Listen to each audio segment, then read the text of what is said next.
Hi, it's Dana, and I'm here with your divination for the new moon in sidereal Cancer. The 2025 Sidereal Astrology Guide says planting seeds of emotional embodiment. Break down. If you can't hold it, let it hold you. Let it carry you. When you've done all that you. Sometimes I begin really excited to record this podcast when I get a chance to talk about something new. The past couple of lunations, the full moon in Sagittarius and the new moon in Gemini, have been circling around the same topic of trust, of discernment, of changing our belief systems, of contradictions, which I just have to say, if you have not listened to the last episode of the podcast, or rather the most recent episode of the podcast, which was a divination for the full moon in sidereal Sagittarius, clearly seeing the contradiction between indoctrination and new information, I just need y'all to know how hard I clocked that. Like MAGA's having the meltdown because they haven't encountered a contradiction that cannot be easily reconciled and smoothed over. And I've talked about repeatedly on this podcast since 2023, when this particular season of shifts and changes in our belief system began, that it takes a lot to change your belief system. And contradictions are the way that that happens. Most times we encounter a contradiction and our belief systems are strong enough to resist it. We'll outright reject the information or somehow make it conform to what we already know and believe to be true. But Trump not releasing these Epstein files got MAGA in a tizzy because, unbeknownst to a whole bunch of us, I mean, I guess that's really what it took for them to wake up. And it's happening in so many ways. I have other thoughts about that, which are more bordering on conspiracy. So I will not be sharing here. But let us talk about this new moon in Cancer, which is in some ways a new topic, but also a continuation. So let me paint a picture for you. We're going to go back to August of 2019. So this is for those of you who have never, engaged with my work before outside of this podcast, for those of you who have never gotten a private divination with me, which I do offer, you will be unfamiliar with this method, but this is part of the way that I make astrology accessible. You don't have to know all about the charts and the signs and the planets and the aspects and stuff. That's a really steep learning curve. I'm going to show you how I do it. And a lot of this is actually in the annual sidereal astrology guides that I publish. This is the way that I help you keep track of the astrology without having to know the astrology, if you get what I'm saying. So I'm going to take you back to July and August of 2019. There was a Mercury retrograde in Cancer. Mars was in Cancer. It was a stellium in Cancer around the new moon, closer to, I want to say, late July or early August. And this was like a bookend for activity in your Cancer house. Cancer as a sign is about the experience of being taken care of. This is an important thing about divination for liberation, sidereal astrology, that signs are not just a set of characteristics and personality traits that reduce you to things that you do and don't do and things that you don't like or dislike. Signs in divination for liberation, sidereal astrology are experiences such that when you have a sign occupied in your birth chart, it is saying that this sign's experience has been a core part of your life. It is a repeated pattern of experience. That's what a sign being occupied in your birth chart is, a repeated pattern of experience. So the repeated pattern of experience for Cancer is take care of me. Now, a lot of people hear that and they think it means like you have all of your needs and somebody, quote, cares for you in a tender way. That can absolutely be it. But I've seen more often than not that folks who have Cancer placements or have the pattern of repeated experience that Cancer talks about is that they are fussed over and coddled in ways that limits their sense of autonomy and independence. It can be a codependent and enmeshed dynamic with their mother or father. And they otherwise feel like their emotions are so big and so consuming that they spend their life trying to not feel certain things. So they engage in self numbing and addictive behaviors, right? But, and this is where we're going to tie it all together, when you do not have a sign occupied in your birth chart, that means that has not been a part of your pattern of experience. So you have not had anyone really be attentive and responsive to your emotions and your body and bodily functions for good or ill. So whether you have cancer in your birth chart or not, when we have transits through cancer, which means in real time planetary activity happening in a sign, in this case, cancer, we are talking about an opportunity for you to experience the thing that you have not experienced. Because here's the thing, I know people get so caught up in their identity and I'm this sign and I'm that sign and I don't mess with that sign and I can't stand this sign and I love that sign. And that's cool. I think that that is a useful way of using one's subjective experience of signs to navigate one's own personal life. But when you get an expert astrologer like myself in, I'm going to add a lot of layers of nuance, which is to say that we really need the experience of every single sign, whether or not you have it occupied. And you're going to get the experience, whether it's because you're born with that sign occupied by placements in your birth chart. Or you experience transits. Right now, the sun is in Cancer, Mercury is retrograde in Cancer, and then the moon is going to come to Cancer and we're going to have a new moon in Cancer. Venus is going to come to Cancer later.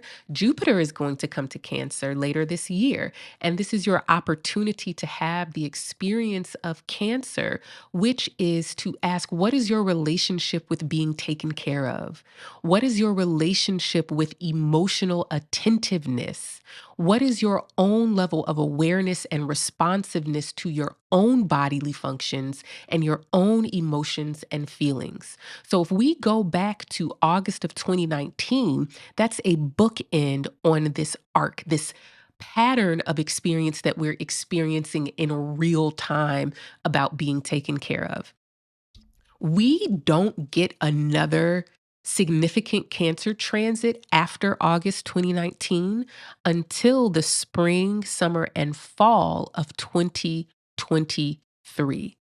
So you can think about August, July of 2019. What was going on with your relationship with your mother? What different things about your body and your emotions were surfacing for you in a way that you needed to respond to? In what ways was your life experience demanding that you be more attentive to yourself and more responsive? In what ways did you deal with addiction, substance abuse, or otherwise indulging yourself in order to numb away certain emotions and experiences and heighten others? That's another important thing about Cancer. Some people, like me, if I decide I want to do something or stop doing something around food or my consumption habits, it's not really hard for me. Like, I have a very strong sense of um, self denial and self discipline in that way. But also, on the other end, allowing myself to indulge and enjoy things is very hard. I say that to say that there are other people who really have a hard time with. Indulgence. They have a hard time with substances and food, video games, gambling, shopping, whatever it may be, because their experience in life has exaggerated their own emotional intensity. Oftentimes, when people have a lot of water placements in their birth chart, so that's going to be sidereal Cancer, sidereal Scorpio, and sidereal Pisces. These are people who grew up in an environment where the people were responsive in a good way, but often overreactive to one's body and bodily functions. They were made to feel like their feelings were causing things, and their feelings about things were the problem, not the actual event or person that was making them feel that way, right? And so I bring that up because a lot of times when we have transits, which are in real time planetary movements through signs, those particular predilections and inclinations can be triggered and activated. So it would not be out of the normal for a person who deals with substance abuse or has a tenuous relationship with their food to have experienced the cancer in July and August of 2019 as a time period where they really struggled, right? And those habits of indulging and addiction resurfaced. That's always going to be the case when there are cancer transits. And that's the case for this new moon as well. But if we go back to what the 2025 Sidereal Astrology Guide has to say about this new moon, planting seeds of emotional embodiment. Embodiment is a word that's used frequently, I think, in new age and wellness spaces. But I want to define embodiment to not only mean being in your body, but it is the capacity for attentiveness and maintaining a balance between prioritizing your need to respond to your body and your need to disregard or let your body be. I think in this culture where there's so much language now around childhood trauma and abuse and neglect, and everybody's trying to figure out what happened to them, which I totally support. It's a big part of my work. But I think that it often gets to the point where feelings become so important that we don't find that balance between, like, hey, attentiveness and tenderness to our bodily functions, attentiveness and tenderness to our emotions is important, but also being able to say your feelings are not the most important thing right now.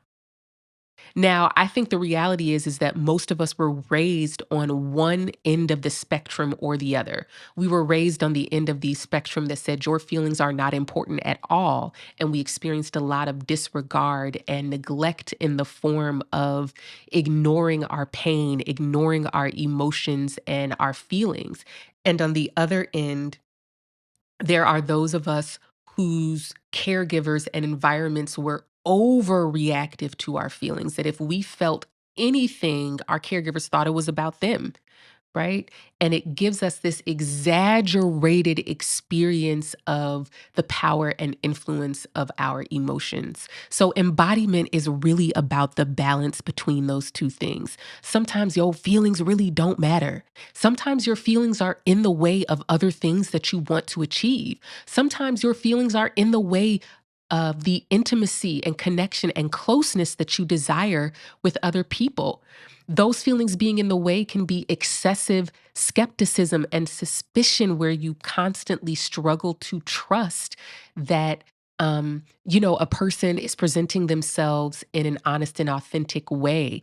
And you constantly feel like somebody's holding back something from you, that somebody's hiding something from you, that somebody is emotionally dishonest.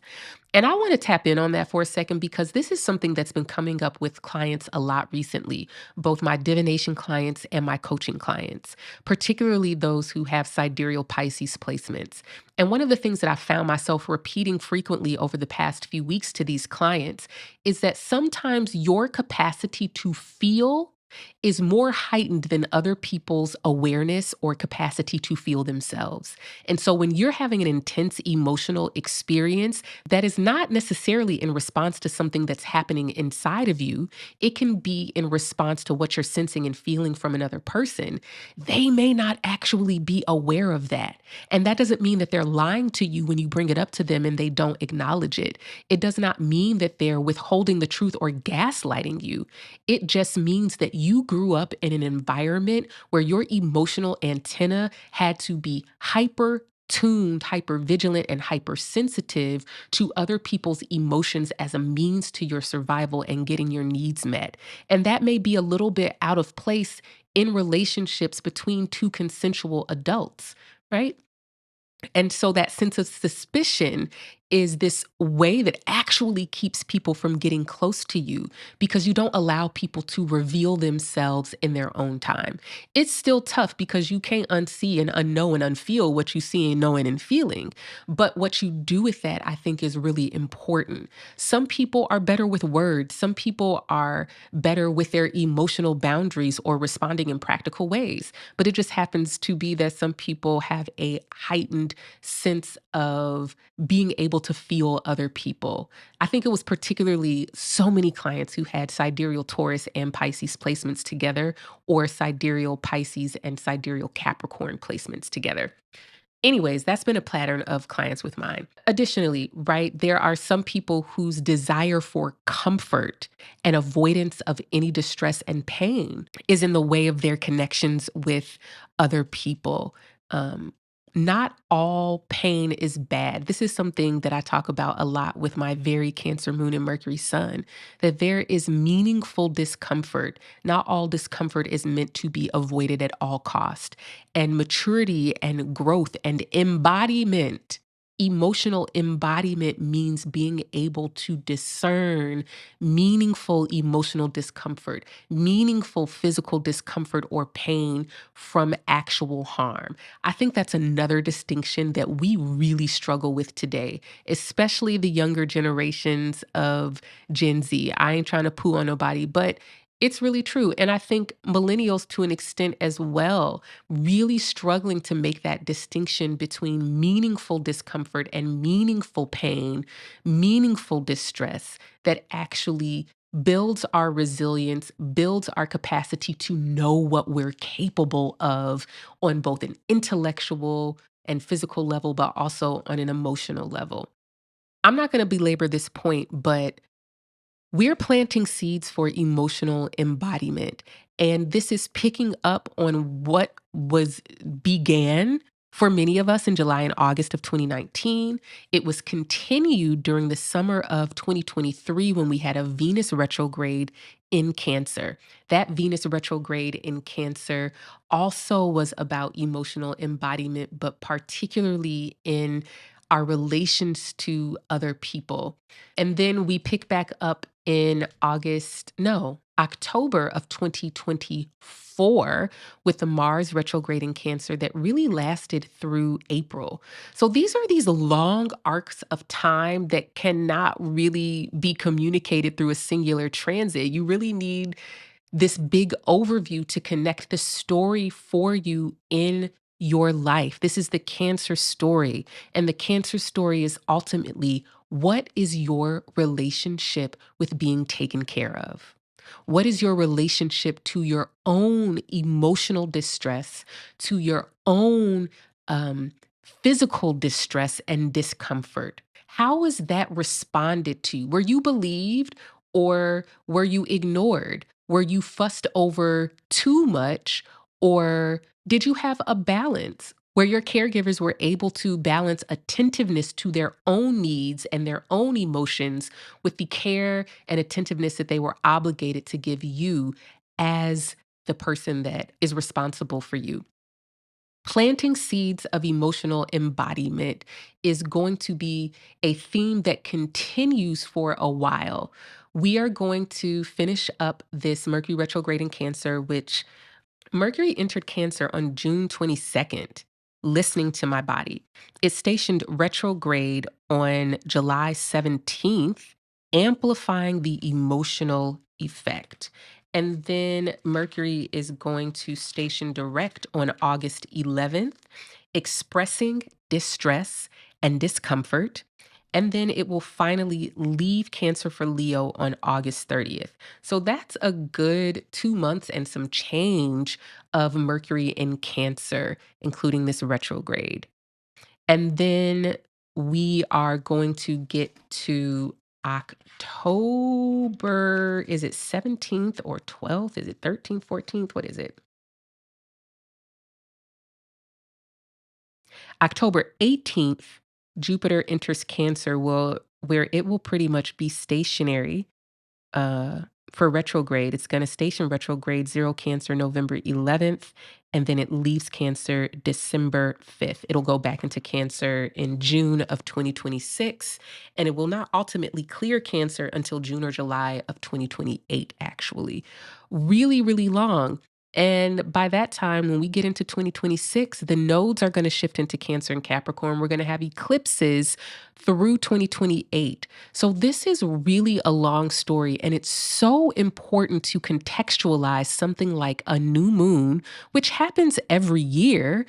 But it's important to contextualize it in the big picture of the astrology because this is a part of a long arc where we're individually reckoning with our relationship with being taken care of.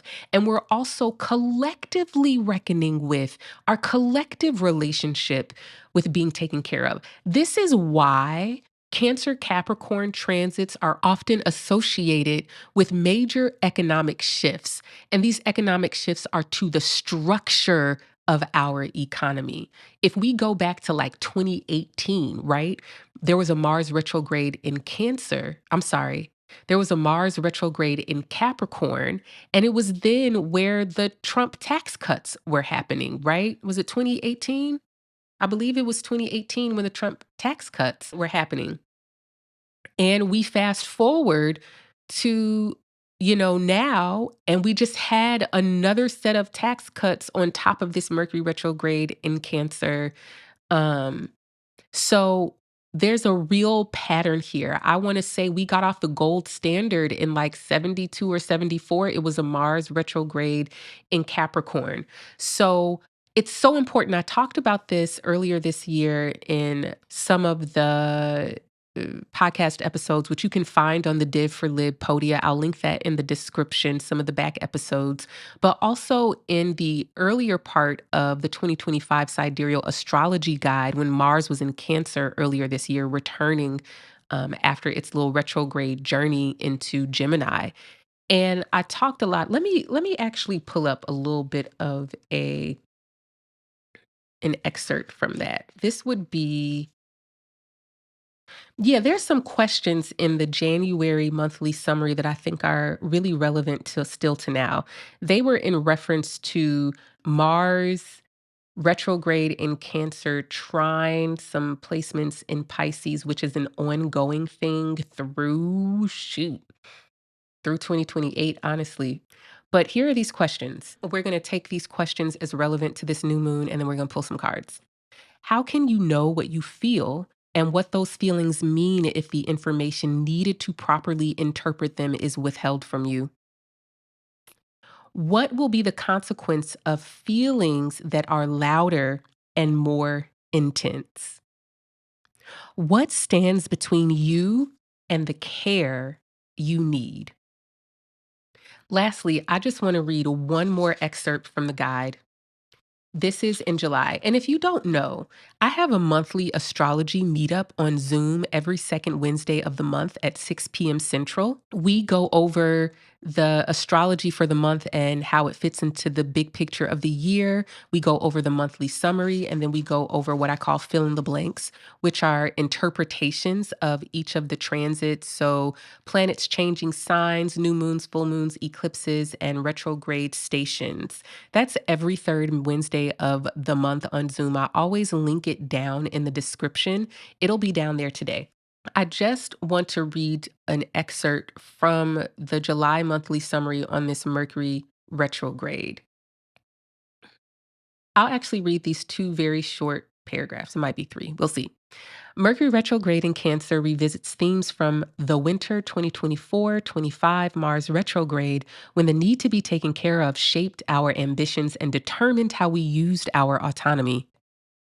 We have the opportunity to understand how prioritizing safety and comfort can lead us to greater personal power by creating a firm foundation for risk taking and discovering our own strength. Now, with Mercury in Cancer, we outsource the labor of legibility, meaning that we rely on the emotional effect of our words and sounds to communicate our thoughts and feelings. In states of heightened emotions like fear, pain, anger, or hunger, we don't always have the ability to articulate in grammatically accurate or cohesive ways. Sometimes we scream or growl, other times we moan or whimper. Communicating this way can be just as effective as perfectly curated prose, if not more. In this way, the labor of being understood is done by the listener and is contingent upon the listener's capacity or willingness to be emotionally affected by the speaker.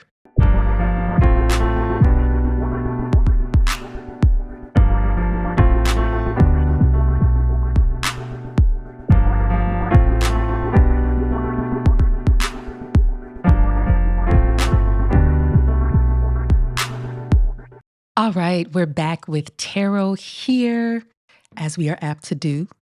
Every episode of the Divination for Liberation podcast, we've wrapped up the astrology and outlined the major themes and connected it to the personal things that have been going on in your life and time frames, past, present, and future, that are relevant to right now. We've got a big arc of time that this new moon in sidereal Cancer is connected to. We are planting seeds of emotional embodiment. So let's see what these cards have to say today. We've got the Seven of Wands on the bottom. The Seven of Wands is about standing our emotional ground, not necessarily emotional. It could be any ground, but it's about standing our ground. It is about maintaining a posture of sometimes defense or even perseverance, that we are not easily moved. Something that I think about a lot, and my people pleasers, my sidereal Taurus folks, my earthy Capricorn folks, this is for you. I've coached a lot of folks through this idea that your emotional state is something to be protected. I know you've never experienced your emotional state as something to be protected. You've always felt that it was your job or duty to feel other people and be attentive and responsive to them so that they can be comfortable, so that they can be alleviated of their pain, so that you can be okay. That's really what codependence and enmeshment is. It's that in order for you to be okay, you have to make sure somebody else is okay. But I think this Seven of Wands is reiterating this point, that your emotional state is something to be protective. I call it don't move my stuff. Meaning sometimes I don't want to feel what you have going on. And that might require physical space. That might require emotional space. That might require solitude or distance. But it is not a virtue to constantly be upset out of your emotional state and overtaken by what somebody else has going on. It is a sign of self care.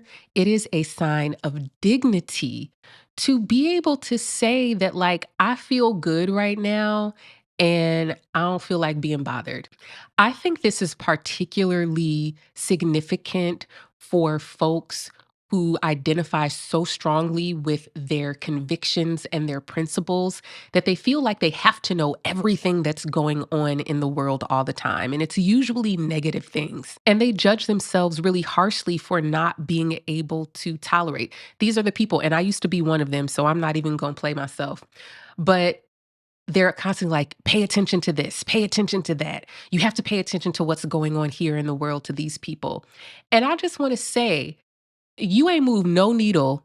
You ain't fed no homeless person. Not to say it's wrong to pay attention to what's going on in the world, but in this moment, I'm connecting it to this idea that sometimes it's okay to not want to be emotionally affected by what somebody else has going on. And as a matter of fact, you are primed to see your peace as immoral. You are primed to see your comfort as lacking virtue. You are primed to see your comfort as being in contradiction with your principles and obligation to care for others. That was for somebody. I hope you heard it and I hope you're able to receive it. Let's see what else we've got here. We've got the Six of Swords and we've got the King of Pentacles. I love the Six of Swords recently. Every now and then, there will be cards that show up in my own personal divination practice that give me a new take on a card and provides me with a new set of meanings that I have access to. and also just highlights a recurring theme in my own life and also often in the life of clients. And the Six of Swords is one of those cards. And it's been coming up for me within the context of like things that I'm expecting to be a problem, things that I'm expecting to be difficult, like actually not being difficult. It's evidence of growth, it's evidence of maturity and change that I don't always have the perspective to see. Whenever we're talking about swords, we're talking about how we think about something, how we communicate about something. It is our relationship with our own thoughts, our own cognition, and often our own psyche. The Six of Swords represents this balance point between our intellect and our feelings. It's kind of like this integration of mind, body. And I think, like I was talking about just in the earlier part of this reading about embodiment being a balance between knowing when attentiveness and responsiveness to your own emotions is necessary and required, and knowing when your feelings are really not that important. Right? I think people are very resistant to the idea that their feelings may not be that important, or they inflict upon themselves the idea that their emotions are not important as a way to replicate the type of violence and disregard they experienced from their caregivers. But there really are times where your feelings are not that important, right? And they are getting in the way of things that you really, really want in life. And then there's the inverse, of course, where you're not paying enough attention to your feelings, and that's what's in the way. So I think that the Six of Swords really does kind of represent embodiment in that way. If you're not watching on YouTube and you can't see the card up on the screen, the Six of Swords depicts people on a boat surrounded by six swords, kind of as like barriers or bars to keep them in the boat. And they're going across the water. The water is really smooth. I think in this particular depiction, they're fishing, but it feels like it's maybe sunset on the water. And so it is this balance between the swords and the water, the air and the water, the intellect and the body and feelings. And being able to really have enough distance and perspective and a healthy relationship with your intellect and body so that you can find that balance. I often see the Six of Swords in situations that normally would trigger me or trigger a person. And the Six of Swords is like, nah, you're actually good. Like, you're not there anymore. One of the principles that informs my work and my understanding of birth charts is that the birth chart is in depicting the environment we were born into, the environment we survived. The signs that occupy our birth chart are depicting the repeated pattern of experience that give us this like set of assumptions about who we have to be in order to survive. When transits come along, particularly in signs that aren't occupied in our birth chart, it's an opportunity to come into the present moment and not be there anymore and consciously try to recognize the experience of this moment as a opportunity to respond differently, to see that you aren't there anymore. One of the thoughts I've been having just in my own practice and my own continued work as an astrologer, as a therapeutic coach, as a diviner, as a thinker, and I think as a spiritual leader in some capacity, is that astrology is a pathway to meditation. Meditation being cultivating the capacity to intentionally direct your attention, right? And so transits are this opportunity each time to see that we are not there anymore.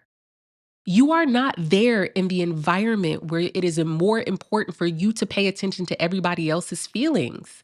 You are not there in the environment anymore where being taken care of and having your needs met means, you know, taking care of somebody else in your life, right?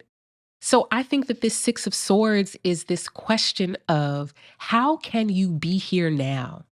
And to put into practice this idea that astrology, as marking the time and season for things, is a meditative practice of being here now, focusing and directing your attention to the now, recognizing the ways that you are superimposing the environment that you survive onto the now. Sometimes it is still the same. But meditation also means that you are attentive in a way that allows you to see that. Next up, we've got the King of Pentacles. I think this is a card that we've seen recently. I'll have to look back through the last few episodes to see which episode it came up in. If you remember, can you drop it in the comments? Which episode of the Dare for Lib pod did the King of Pentacles recently come up in? The King of Pentacles, kings are about going out and getting, they are about acquiring something. It's not about gender. It is about consuming and acquiring. So with the King of Pentacles, we're consuming and acquiring material resources. It's kind of like you got to use what you have and trust that you can go get some more. That was a word. Okay. Okay. Okay. Sometimes the words just be dropping. I don't even be thinking about it. They just come down. But I hope you caught it because I don't even know what I just said. I'm going to have to watch back and find out for myself. But I know it was a word. But yeah, the King of Pentacles is about going out and getting. If we were talking about the Queen, we would be talking about stewardship. We would be talking about resourcefulness. We would be talking about being economical. We would be talking about rationing and divvying out to make sure that we have enough. But with the King of Pentacles, we're talking about using it up. And the word that I'm getting here is many of us have a lack mindset in relationship to care. We feel like we have to be sensitive about asking for too much. And I know this is absolutely the fact on a collective level. We have all been conditioned and indoctrinated to believe that there is not enough. And as such, we need to claw our way through hierarchies of race and ethnicity, through hierarchies of gender, and through hierarchies of class in order to get a little bit of the enough that is only limitedly available to us. And the King of Pentacles is really speaking to me about one, and it's so weird because I so am not into using words like manifest and abundance and a lack mindset. But I think that my problem with those terms is when they're applied in an individualistic way and not applied in a communal way.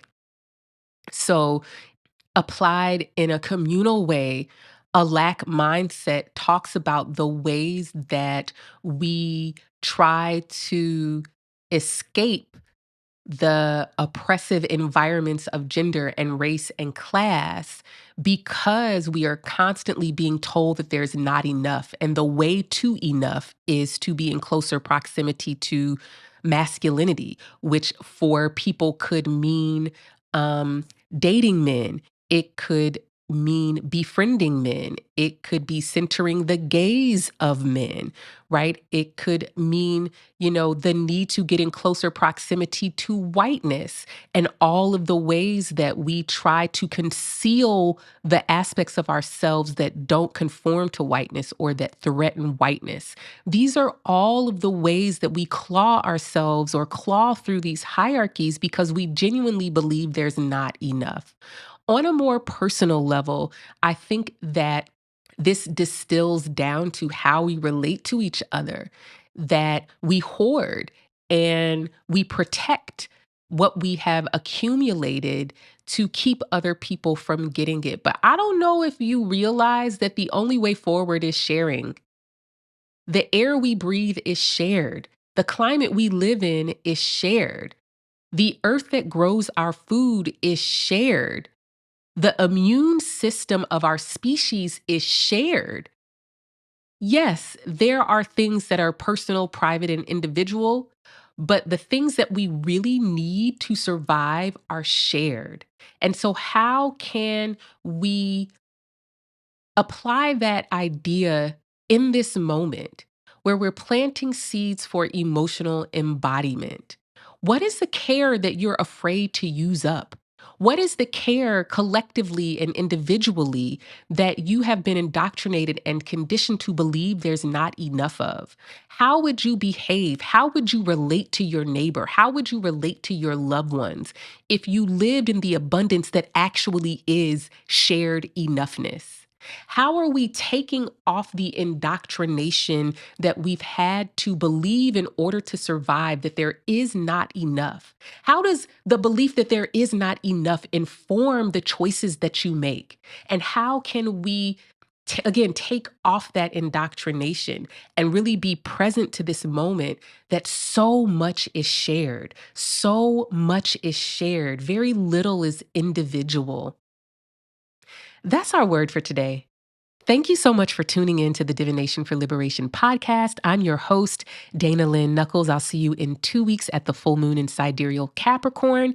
In the meantime, we've got a study group or our astrology meetup. We can call it the every third Wednesday of the month, which is going to be July, second Wednesday of the month. I lied. It's not July. It's going to be August. Lord, help me, Jesus. Looking at this calendar, what is this? It's going to be August 12th. That is going to be the next astrology meetup for the 2025 Sidereal Astrology Guide Study Group. On the 19th of August, I will be back at Night Bloom, which is the Bywater neighborhood here in New Orleans, offering tarot and divination for liberation astrology readings beginning at 9 p.m. with my good friend DJ Rockaway. Cute, cute, cute bar. I'll be doing more in-person stuff these days. So if you're in the city, come see me, bring your coin, and I will read you down. In the meantime, in between time, we are still ramping up to a COVID wave. There are a few places where emergency department visits are continuing to increase. Wastewater is continuing to increase. I believe the Bay Area in California is a place where there's increase. Arizona, Louisiana, Mississippi, Florida are all places that are continuing to increase, which means that it is inevitable that places like the Midwest, the Plains, and the Northeast are going to see an increase soon. And if you don't want to be a part of that number, you make sure that you are masking in all indoor spaces, especially where there's crowds and ventilation is questionable, even outside if you're amongst the crowd. I am finally seeing a light at the end of the tunnel with COVID, but we have got to get through this wave. We have got to get through a wave which will occur November, December, and some part of January. And I really see us kind of in the clear for 2025, but I really don't want you to be the one who gets sick now and the COVID infections are catching up with you and you're dealing with long COVID and other post-acute infection symptoms. Mask up, clean the air, keep the windows open, stay home with when you're sick, and I will talk to you soon. Bye.